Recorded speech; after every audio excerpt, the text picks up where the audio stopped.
ಅಲ್ಲಿದನೇ ಬಂದಿವು. ಅದಕ್ಕಾಗಿ ದೇವರು ಕೊಂಡಾಡುವಂತೆ ಆಶೀರ್ವಾದ ಮಾಡುವಂತೆ ನೀವು ಕಾರ್ಯ ಮಾಡಬೇಕು.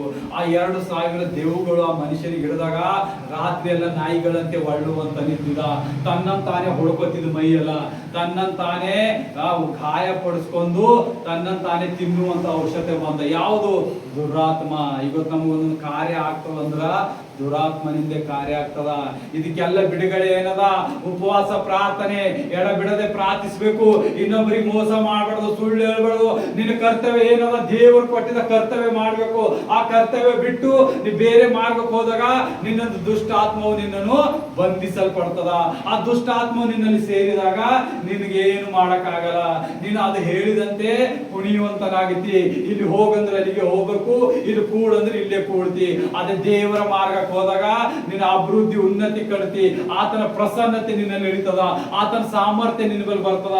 ಆತನ ವರಗಳಿಂದ ಎಷ್ಟು ಜನರನ್ನು ನೀನು ಬದಲಾಯಿಸುವಂತ ಶಕ್ತಿ ನಿನ್ನಲ್ಲಿ ಹೊಂದುತ್ತದ. ಅದಕ್ಕಾಗಿ ದೇವರಲ್ಲಿ ಪ್ರಾರ್ಥಿಸಿರಿ, ಪ್ರಾರ್ಥನೆ ಮನವಿ ಇಕ್ಕಿರಿ. ಈ ವಾಕ್ಯಕ್ಕಾಗಿ ಸ್ತೋತ್ರ. ಎಲ್ಲರೂ ಕಣ್ಣು ಮುಚ್ಚಿರಿ, ಪ್ರಾರ್ಥನೆ ಮಾಡೋಣ.